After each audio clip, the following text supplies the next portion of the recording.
सोमनाथ मंदिर को खंडित कर गुजरात से लौटते अलाउद्दीन खिलजी की सेना पर जालोर के शासक कानड़देव चौहान ने पवित्र शिवलिंग शाही सेना से छीनकर जालोर भूमि पर स्थापित करने के उद्देश्य से सरना गांव में डेरा डाली शाही सेना पर भीषण हमला कर पवित्र शिवलिंग प्राप्त कर और शास्त्रोक्त विधि से सरना गांव में ही उसकी प्राण प्रतिष्ठा कर दी। मोहनोत नैणसीरी ख्यात के अनुसार इस युद्ध में जालोर के राजकुमार वीरमदेव की वीरता की कहानी सुन खिलजी ने उसे दिल्ली आमंत्रित किया। उसके पिता कानड़देव ने अपने सरदारों से विचार विमर्श करने के बाद राजकुमार वीरमदेव को खिलजी के पास दिल्ली भेज दिया। वहीं पर राजकुमारी फिरोजा ने पहली बार राजकुमार वीरमदेव को देखा और उसकी सुंदरता पर मोहित हो गई और पहली नज़र में उससे प्रेम करने लगी। कहा जाता है कि राजकुमार वीरमदेव उस समय राजपुताने के सबसे सुंदर राजकुमार थे। तब राजकुमारी फिरोजा ने अपने पिता से कहा कि मुझे शादी करनी है तो वीरमदेव से।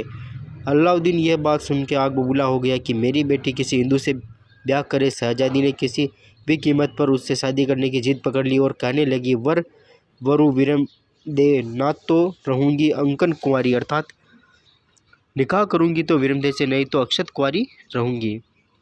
तब हार मानकर अलाउद्दीन खिलजी ने राजकुमार वीरमदेव के सामने प्रस्ताव रखा। तब राजकुमार ने कहा वो इस पर विचार करेगा और जालोर पहुंचकर राजकुमार ने यह कहकर प्रस्ताव ठुकरा दिया कि मामा लाजे भाटिया कुल लाजे चौहान, जय मैं परनू तुर्कनी तो पश्चिम उगे भान।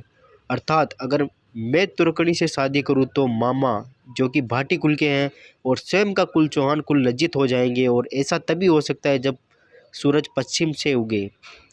कवि पद्मनाभ रचित कानड़देव प्रबंध के तीसरे खंड के श्लोक संध्या 128 से 140 को उल्लेखित करते हुए अधिवक्ता मधुसूदन व्यास बताते हैं कि गोल्हन शाह भाट अलाउद्दीन की ओर से युवराज वीरमदेव से फिरोजा का प्रस्ताव लेकर आया।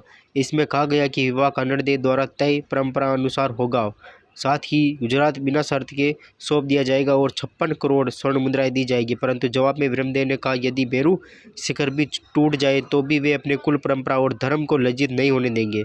इस जवाब से आग बबूला होकर अलाउद्दीन ने युद्ध का ऐलान कर दिया। कहते हैं कि 1 वर्ष तक तुर्कों की सेना जालोर पर घेरा डालकर बैठी रही। फिर युद्ध हुआ और किले की हजारों राजपूतानियों ने जौहर किया। स्वयं वीरमदेव ने 22 वर्ष की अल्पायु में ही युद्ध में वीरगति पाई। अंत में तुर्क की सेना वीरमदेव का मस्तक दिल्ली ले गई और शहजादी के एक स्वर्ण थाल में उनका मस्तक उनके सामने रख दिया।